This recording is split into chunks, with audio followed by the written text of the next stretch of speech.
হঠাৎই গুচ্ছ গুচ্ছ চুল পড়ছে, কারণ জানুন, চুল পড়া যে কোনো মানুষের কাছে ভীষণ দুঃখের এক সংবাদ।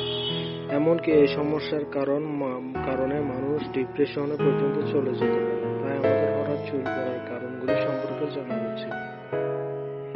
চুল পড়ার পিছনে সবথেকে বড় কারণ হলো জিনগত। শরীরে হরমোনের ভারসাম্যে সমস্যা দেখা দিলেও চুল পড়ে। স্ক্যাল্পে সংক্রমণও চুল পড়ার অন্যতম কারণ। এই সময় জীবনযাপন রিস্ক। মোটামুটি মানুষ যখন থেকে ফ্যাশন সম্পর্কে বুঝতে শেখে তখন থেকেই চুলের প্রতি আগ্রহ তার বেড়ে যায়। ঘন কালো চুলের কেটে মানুষ তখন মশগুল হয়ে যায়। চুলের মধ্যে জেল, তেল, সিরাম সব প্রয়োগ চলে। পাশাপাশি চুল কাটার নিত্য নতুন স্টাইলেও চমক দেওয়া হয়। কেউ কেউ আবার চুলে করে ফেলেন রং, তারপরে নিজেকে বন্ধুদের দলে স্টাইলমেন্টের গুরু ভাবতে শুরু করেন। তবে একটু থামা যাক, ভাবুন তো, এসবের মাঝে যদি হঠাৎ সাদের চুলটাই পড়তে শুরু করে, তবে তো জীবনটাই মাটি।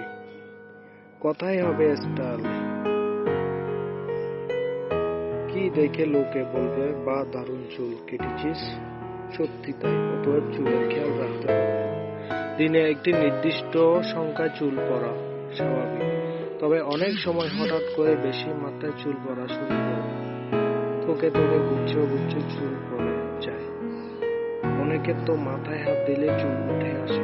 এমন অবস্থায় মানুষ কি করবেন বুঝে পান না। তবে কি করতে হবে সেটা তো পরের প্রশ্ন। তার আগে জানতে হবে কি কারণে এমনটা হচ্ছে। সাধারণত চুল পড়ার পিছনে সবথেকে বড় কারণ হলো জিনগত। এই সমস্যাকে এন্ডোজেনিক অ্যালোপেশিয়া বলে। বয়স হলে এই সমস্যা হতে দেখা যায়।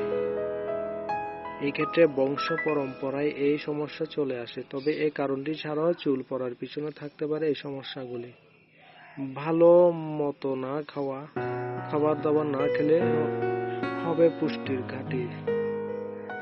আর পুষ্টির ঘাটতি হলে চুলের পুষ্টিও হবে না, মিলবে না প্রয়োজনীয় ভিটামিন, খনিজ। তাই সেক্ষেত্রে বিশেষজ্ঞরা বলেছেন, চুল পড়া কমাতে চাইলে আপনাকে অবশ্যই ভালো খাবার খেতে হবে, তবেই মিটবে সমস্যা। এক্ষেত্রে মৌসুমী তাজা ফল, শাকসবজি খান। স্ক্যাল্পে সংক্রমণ। মাথার ত্বক বা স্ক্যাল্পে সংক্রমণ হলেও দেখা দিতে পারে সমস্যা। সেক্ষেত্রে চুলের গোড়া বা হেয়ার ফলিকলে সংক্রমণ ছড়িয়ে পড়ে। মাথা চুলকাতে পারে, মাথার ত্বক লাল হয়। এমন সমস্যা চিকিৎসকের পরামর্শ নেওয়া ছাড়া গতি নেই। চুলে কেমিক্যাল ব্যবহার। চুল নিয়ে বেশি কেত দেখাতে গেলে আখেরে হতে পারে ক্ষতি। এক্ষেত্রে অনেকে চুলে অকারণে জেল, খারাপ রং ব্যবহার করেন। এই ধরনের সামগ্রীতে ক্ষতিকর কেমিক্যাল থাকে। সেক্ষেত্রে দেখা দিতে পারে সমস্যা। তাই হঠাৎ চুল পড়া শুরু হলে নিজের চুলে ব্যবহারের সামগ্রীর দিকে নজর দিন। হরমোনের তারতম্য। পিসিওএস, মেনোপজ, ডায়াবেটিস, ওবেসিটির মতো সমস্যায় শরীরে হরমোনের ভারসাম্যের সমস্যা দেখা যায়। সেই ক্ষেত্রে এই সমস্যার দিকে বিশেষ নজর দিতে হয়। বেশ কিছু ওষুধ, রক্ত তরল করার, অ্যান্টিডিপ্রেসেন্ট, কোলেস্টেরল কম করা ইত্যাদি ওষুধের পার্শ্ব প্রতিক্রিয়া থেকে চুল পড়তে পারে। তাই দেখুন আপনি এই ধরনের ওষুধ খাচ্ছেন কিনা। সমস্যা হলে চিকিৎসককে জানান।